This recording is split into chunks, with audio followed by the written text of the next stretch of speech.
Happy Easter Sunday sa lahat ng ating mga kasari at mga ka-guys. April 5 po ngayon, Easter Sunday. Naka-close na si Kuya AJ. Hindi para mag-Easter egg hunting, pero mag-hunting tayo ng mga items or mga paninda sa grocery. Dahil today is mag-grocery si Kuya AJ.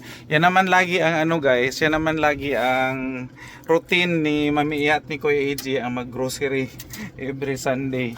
So aalis tayo. Ang oras is nasa 12:30 na po ng tanghali. Ayan. Naka-close na si Kuya AJ guys. I-ano ko na lang. I-fix ko na lang itong aking dito. Itong aking screen para hindi tayo mapasukan ng mga kaibigan natin. Naka-close yan lagi para iwas pinsala. So ayan, close na tayo. Ang roll up nakababa na yan, tapos dito is nakababa na rin yung ating masitserya at nakaharang na rin yung malaking dyan sa gulayan, malaking butas sa gulayan.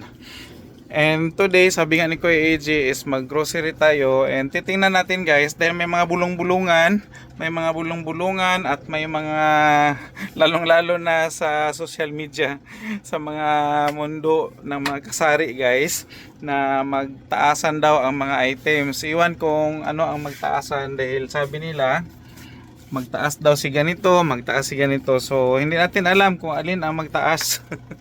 Pero wag naman sana dahil balita ko sa mga kasari din natin lalong-lalo na sa Kalakhang, Manila, wala pa namang significant changes sa mga may pa significant upo muna ako guys. Wala pa namang significant changes sa mga paninda lalo na yung mga items na tinitinda ng ating mga tindahan. So meaning yung mga grocery, yung mga pangunahing items na binibenta natin is hindi pa po nagtaasan.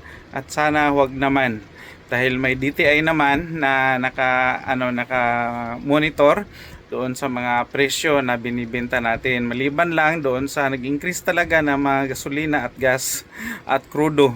Yun ang number one na madali o mabilis tumaas, lalong-lalo na yung ating binibenta mga butane. Kung sino yung nagbibenta ng butane dyan, yung hindi bawal na butane tumaas din. Kung dati is binta lang namin ng 27 pesos, ngayon is nasa 36 pesos na po ang bintahan namin guys dahil tumaas po. And last na bili namin ng gasol, ang gamit po na kasi namin na LPG is price gas. So last naming bili is 1,315. Nung sumunod na araw is umabot na siya ng 1,600 ata, 1,600 mahigit. So ganun kabilis ang pagtaas, hindi lang sa bigas kundi sa rin sa maingay electric fan. Hindi lang sa bigas mabilis ang taas guys, pati na sa mga LPG or sa mga liquefied petroleum gas ba 'yon?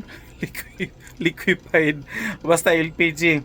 So yun nga, mabilis ang pagtaas. So tayo naman na mga kasari is tinitingnan or minomonitor din natin yung galaw na ating mga items na binibenta dahil baka nagtaas na tapos naiwan pa tayo na nasa mura pa or nasa kasalukuyang benta natin, lalong-lalo na yung mga bagong bili natin yung mga paninda, yung kung weekly kayo nag grocery, so siyempre may weekly tayo ng mga bago na mga items. Hindi naman siya bago dahil yun man din yung mga binibenta natin.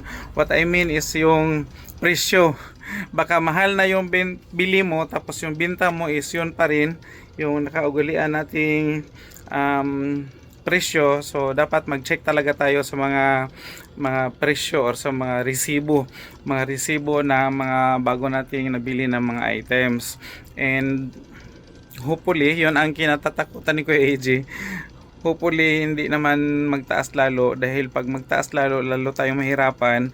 Lalaki yung natin guys, lalaki yung capital natin pero yung kitain natin is same pa rin at saka mas lalong tutumal dahil ang mga tao is mahirapan din dahil ang sahod is hindi rin tumataas. Nasa lang siya, nasa level lang ng kung magkano yung lagay ko muna yung aking cellphone sa stand. Nasa level lang po siya ng ng minimum yung kanilang sahod, dahil hindi rin naman pwedeng tataasan sila, lalong-lalo na yung mga minimum wage earner. Hindi naman pwedeng taasan sila na walang order ng DOLE or ng Department of Labor. So yun din ang isa sa medyo critical para sa mga employer dahil employer na rin si Kuya AG, guys. May tauhan tayo doon sa sa tubigan na pinapasahuran, dahil yung kita natin tutumal, tapos mamaya pag magsabi si DOLE na ito na yung minimum wage na nasa sahuran, mapipilitan tayo na magtaas din kasi kawawa din yung mga trabahante.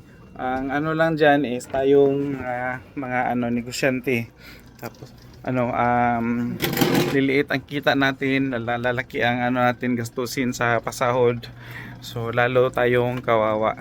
So yun ang nakakatakot nakakatakot in the sense na magkano lang man yung kita natin, tapos kutas marami pang expenses sa kung ano-ano, dahil sa business natin alam natin na may expenses tayo sa mga utility bills pa lang is malaki na yung natin kailangang maipon para sa ating mga utility bills, tubig, suga,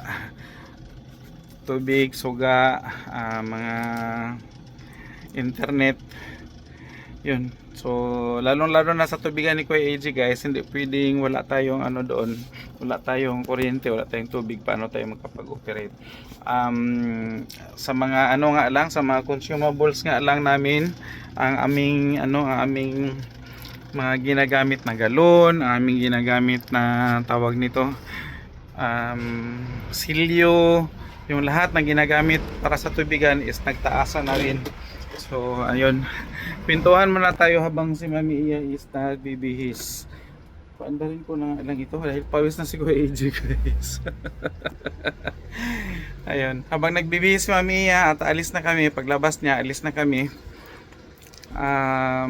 Ako nga, kwento ko lang, ako nga minsan is na lang ngayon, noon bago nagtaas ang gas is sa isang linggo makadalawa or tatlong alis ako papuntang downtown, pero ngayon is sinisikap ko na once na lang in a week makalabas yung sasakyan.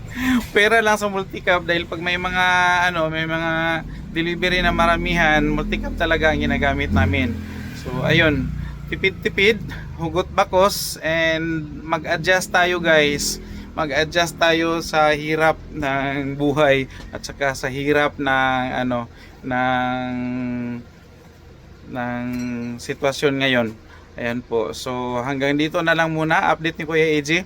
Next nga na vlog ni Kuya AG, guys, abangan ninyo yung mga presyo sa groceryhan ng mga binibili natin or binibenta natin mga items or produkto dito sa sari-sari store. Especially yung mga fast moving items, kung may pagkakataon si Kuya AG na makuha natin yung mga price doon mismo sa groceryhan. Bye bye muna for now. God bless us all.